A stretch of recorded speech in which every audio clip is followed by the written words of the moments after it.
Did you know America's first female serial killer ran a charming bed and breakfast where guests checked in but never checked out?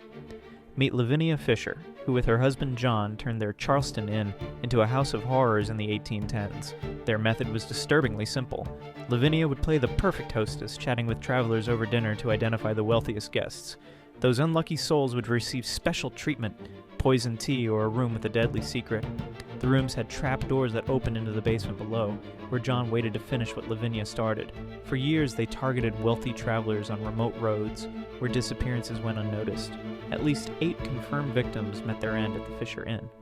Their downfall came when John Peoples grew suspicious of Lavinia's overly friendly behavior and discovered bodies hidden throughout the property.